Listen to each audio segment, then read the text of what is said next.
വർഗീയവാദം അല്ലെങ്കിൽ നവഹിന്ദുത്വം ഇതിൻ്റെ എല്ലാം മറ്റേ അടിസ്ഥാനപരമായിട്ടുള്ള തത്വശാസ്ത്രത്തിന് അല്ലെങ്കിൽ അധികാരശാസ്ത്രത്തിന് ഫാസിസം എന്ന വാക്കുകൊണ്ടാണ് നാം വിശേഷിപ്പിച്ചു വരുന്നത്. ഈ വാക്ക് വളരെയധികം ഇത് പ്രയോഗത്തിലുള്ളതാണ്. എന്തിനും ഏതിനും ഫാസിസം എന്ന് പറഞ്ഞുകൊണ്ടിരിക്കുന്ന ഒരു സ്ഥിതിവിശേഷമാണ്. അതിൽ പല ബുദ്ധിജീവികളും പല സാധാരണക്കാരും അതിൽ അസഹിഷ്ണുക്കളാണ്. എന്തിനാണ് ഈ വാക്ക് എപ്പോഴും വേണ്ടിടത്തും വേണ്ടാത്തടത്തും എല്ലാം ഉപയോഗിക്കുന്നത് എന്ന് അവർ ചോദിച്ചു. മറ്റേ കഴിഞ്ഞ ആഴ്ചത്തെ മാതൃഭൂമിയിൽ ഒരു IIT പ്രൊഫസർ നീണ്ട ഒരു ലേഖനം ഫാസിസത്തെക്കുറിച്ച് എഴുതി അതിനെ നിർവചിച്ച് മറ്റേ കുളിപ്പിച്ച് കുട്ടിയെ ഇല്ലാതാക്കുന്നത് പോലെ അതിലെവിടെയാണ് എത്തിയതെന്ന് പോലും നമുക്കറിയാത്തൊരു സ്ഥിതിവിശേഷമാണ്. അപ്പോൾ ഫാസിസം എന്താണെന്ന് നിർവചിക്കാതെ എന്താണ് ഫാസിസത്തിൻ്റെ ലക്ഷണങ്ങൾ എന്ന് നമുക്കൊന്ന് പരിശോധിക്കാം.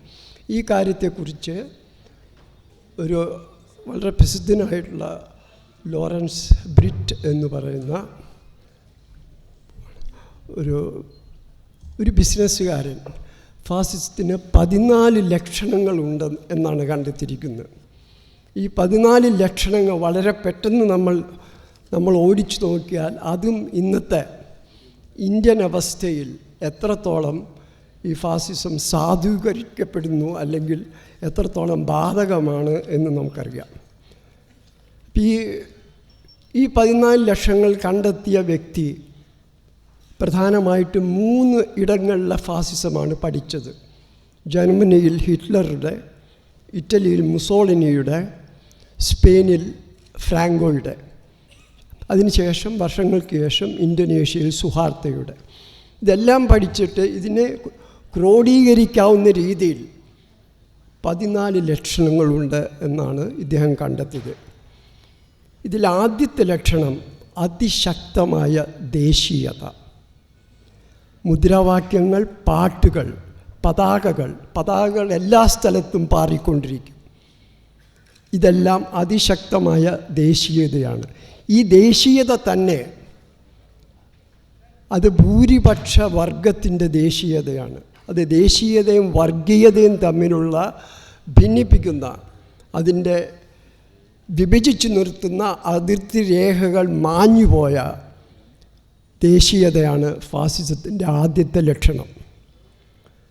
രണ്ടാമത്തെ ലക്ഷണം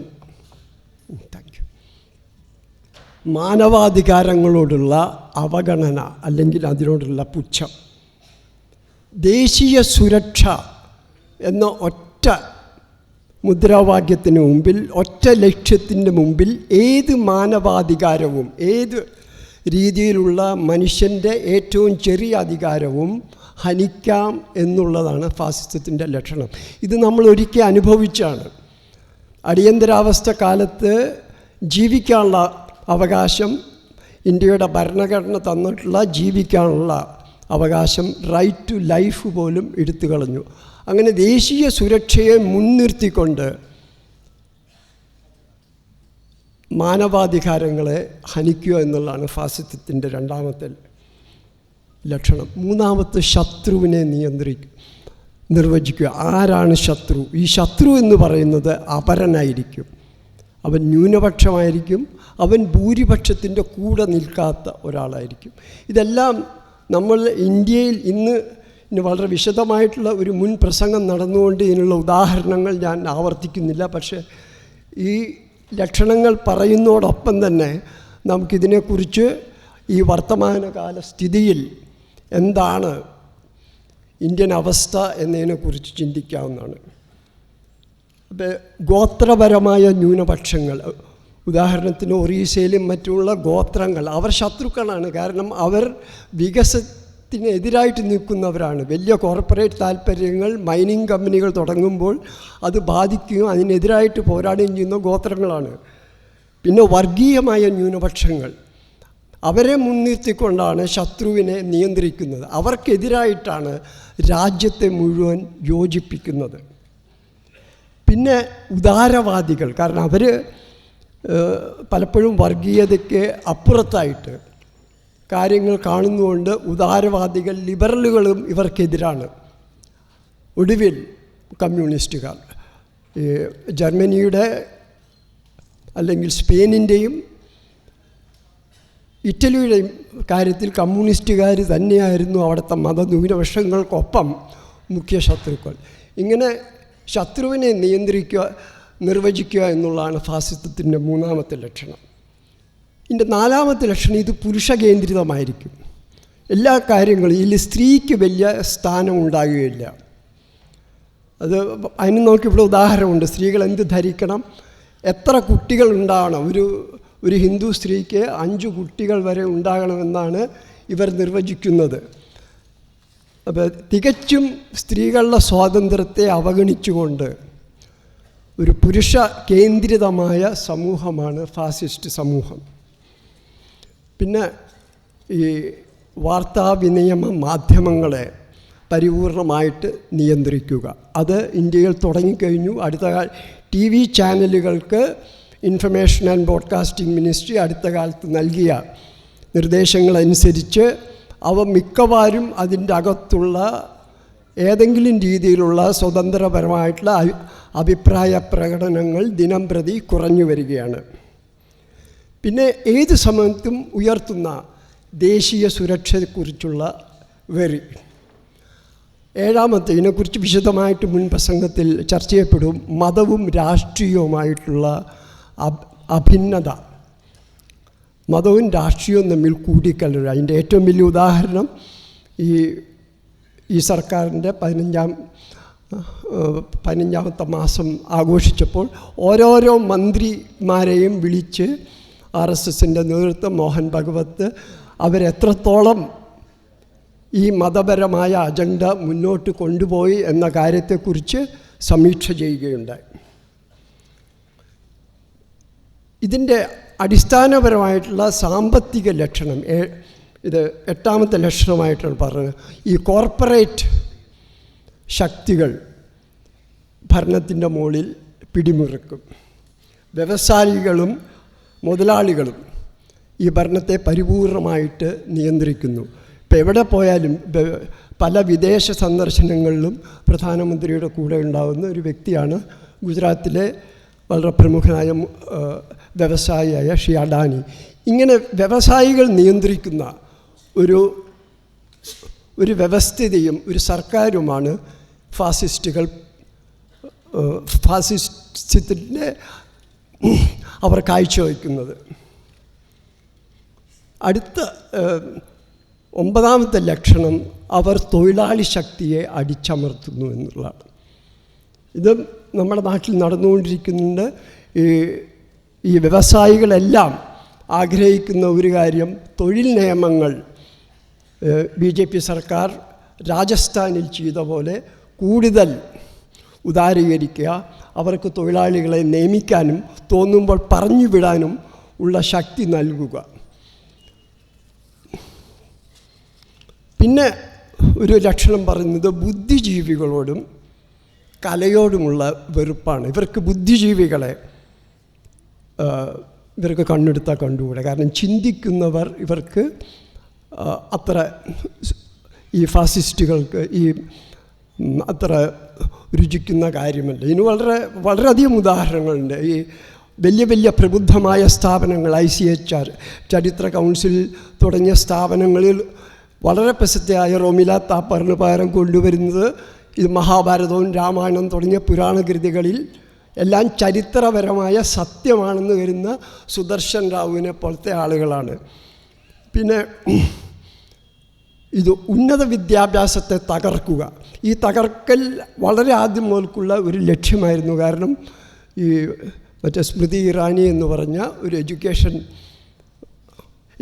മന്ത്രി, അതായത് ഈ പദവിയിൽ അബുൽ കലാം ആസാദ് തൊട്ട് സക്കീർ ഹുസൈൻ തൊട്ട് വളരെയധികം ഏറ്റവും പ്രഗത്ഭരായിട്ട് നരസിംഹറാവു വരെ വളരെ പണ്ഡിതന്മാരായിരുന്ന വ്യക്തികൾ ഇരുന്ന കസേരയിലേക്കാണ്, ഞാൻ അവരുടെ വിദ്യാഭ്യാസ യോഗ്യതയിലേക്ക് പോകുന്നില്ല, ഈ സ്മൃതി ഇറാനിയെ കൊള്ളുന്നത്. അതിനുശേഷം ഓരോന്നായിട്ട് ഇന്ത്യയിലെ ഉന്നത വിദ്യാഭ്യാസ സ്ഥാപനങ്ങൾ, IIT ആയാലും നളന്ദ യൂണിവേഴ്സിറ്റി ആയാലും ഏത് ഉന്നത വിദ്യാഭ്യാസ സ്ഥാപനവും തകരുകയാണ്. കാരണം ഉന്നത വിദ്യാഭ്യാസത്തെ തകർക്കുക എന്നുള്ളത് ഫാസിസത്തിൻ്റെ ഒരു പ്രധാനപ്പെട്ട ലക്ഷണമായിട്ടാണ് ഈ ബ്രീറ്റ് എന്ന് പറഞ്ഞ പണ്ഡിതൻ കാണുന്നത്.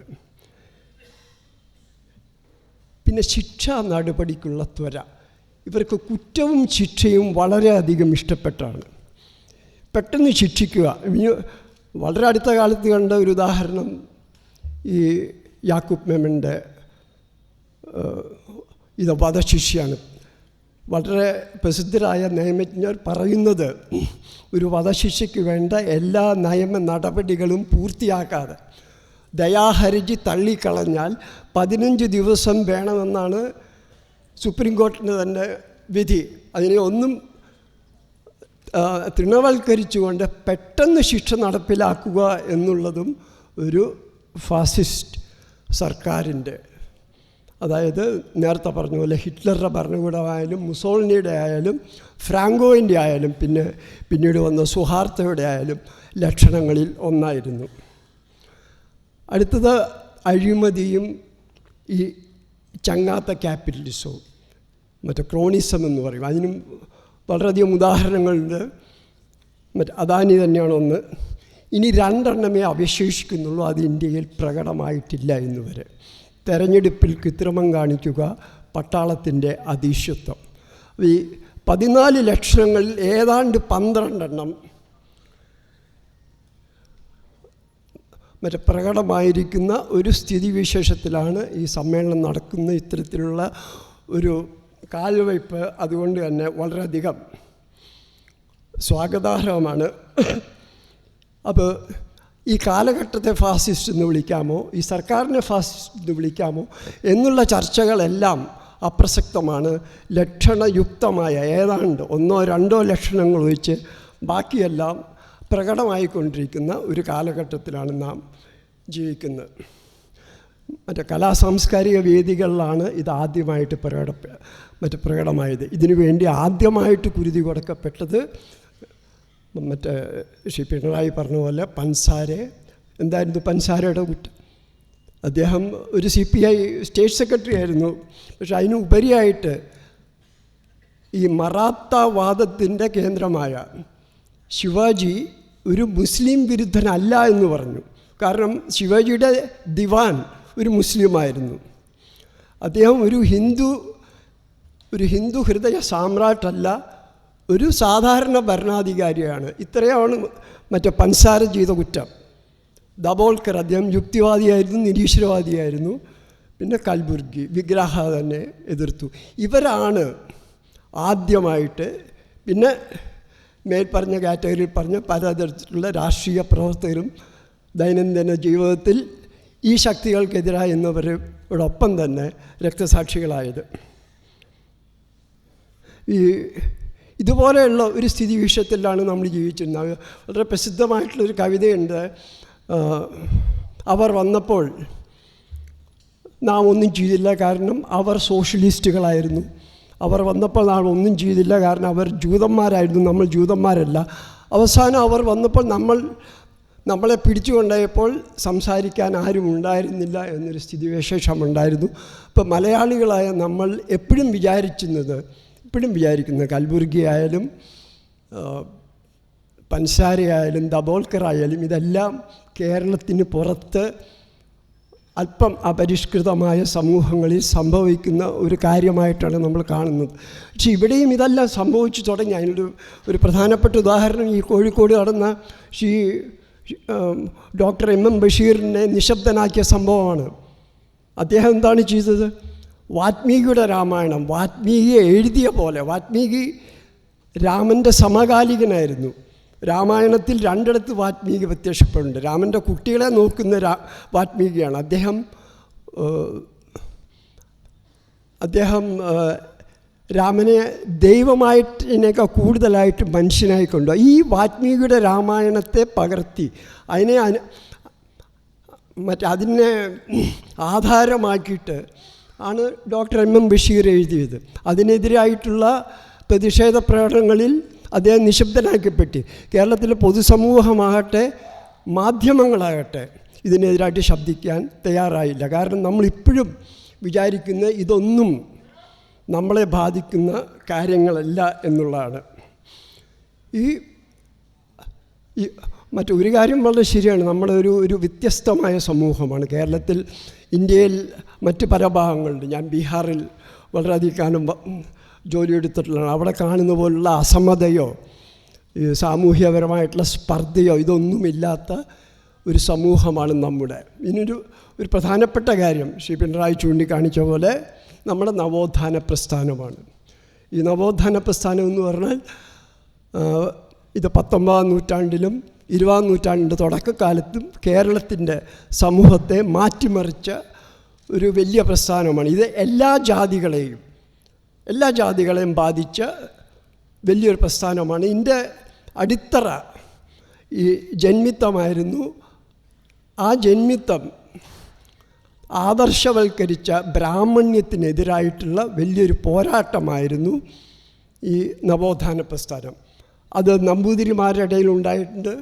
മറ്റ് ഉണ്ണി നമ്പൂതിരി സഭ, VT ഭട്ടതിരിപ്പാട്, MRV തുടങ്ങിയവർ അദ്വൈതിയായ ചട്ടമ്പി സ്വാമി നയിച്ച് നായന്മാരുടെ ഇടയിൽ ഉണ്ടായിട്ടുണ്ട്.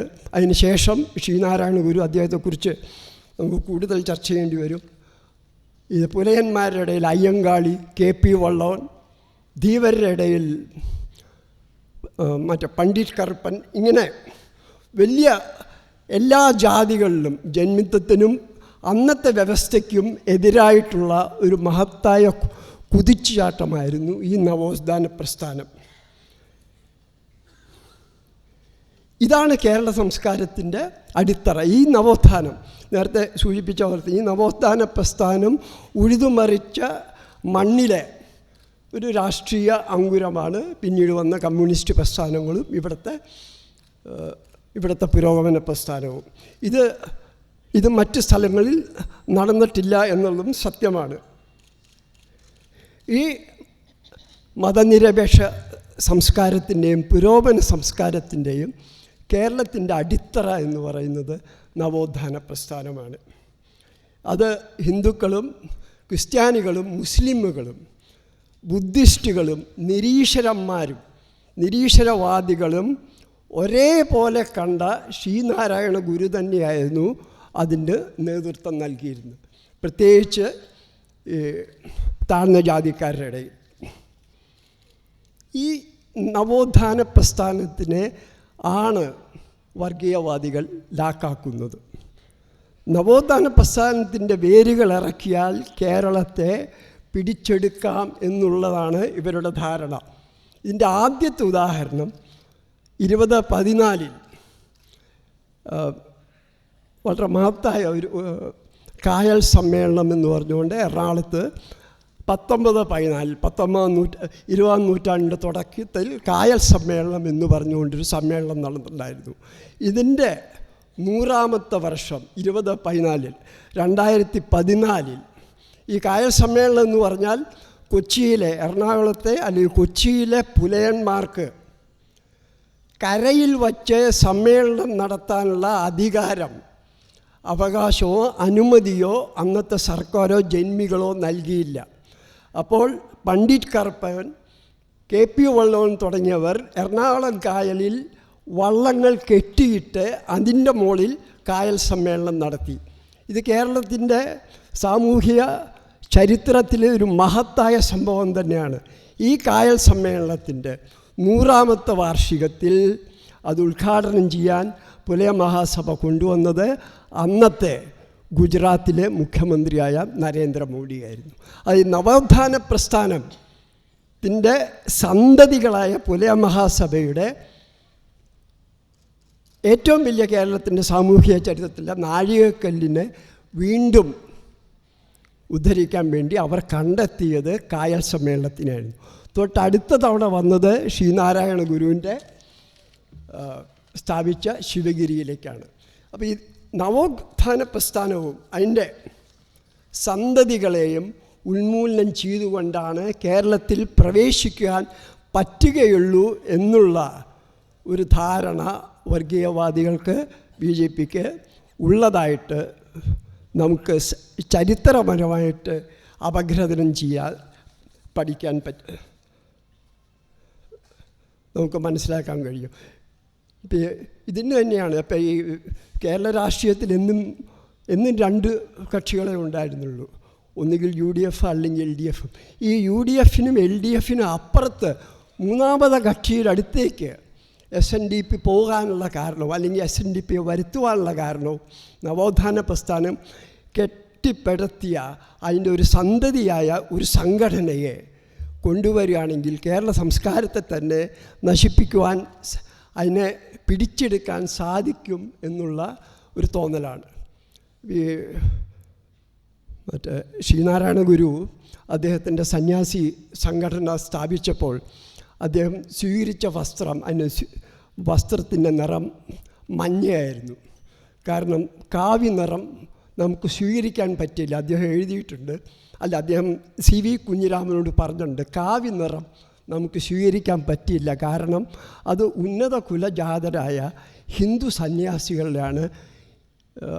ഈ നീചജാതിക്കാരായ ഈഴവന്മാർക്ക് അതിൽ പ്രവേശനമില്ല. അപ്പോൾ ഈ മഞ്ഞയും കാവിയും തമ്മിൽ കൂട്ടിക്കെട്ടുന്നതിൻ്റെ വൈരുദ്ധ്യം ഏതാണ്ട് അനുനിമിഷം ശ്രീനാരായണ ഗുരുവിൻ്റെ ചിന്താഗതിയും അദ്ദേഹത്തിൻ്റെ ആശയങ്ങളും ക്രൂശിക്കപ്പെടുന്ന നവോത്ഥാന പ്രസ്ഥാനത്തിൽ നിന്ന് ഉരുത്തിരിഞ്ഞ അതിൻ്റെ സന്തതികളായ SNDP തുടങ്ങിയ സംഘടനകളാണ് ഇവരുടെ ട്രോജൻ കുതിരകൾ. ട്രോജൻ യുദ്ധത്തിൽ ശത്രുക്കൾ നുഴഞ്ഞു കയറിയത് ഒരു മരക്കുതിരയുടെ അകത്തു കൂടിയാണ്. അതീവ ജാഗ്രത പുലർത്തേണ്ട കാലമാണിത്. നിശബ്ദത വെടിയേണ്ട സമയമായി. കാരണം നിങ്ങൾ നിശബ്ദരായിട്ട് യാതൊരു കാര്യമില്ല. അവർക്ക് വേണ്ടത് അവരെ സമർത്ഥിക്കുന്ന ശബ്ദമാണ്. നിശബ്ദത പോലും അവർക്ക് ശത്രുത്വമാണ്. ഈ വളരെ എളിയ വിചാരങ്ങൾ നിങ്ങളുടെ മുമ്പിൽ അവതരിപ്പിക്കാൻ എന്നെ ക്ഷണിച്ച കേളുവേട്ടൻ പഠന കേന്ദ്രത്തിന് നന്ദി പറഞ്ഞുകൊണ്ട് ഞാൻ ഈ പ്രസംഗം അവസാനിപ്പിക്കുന്നു.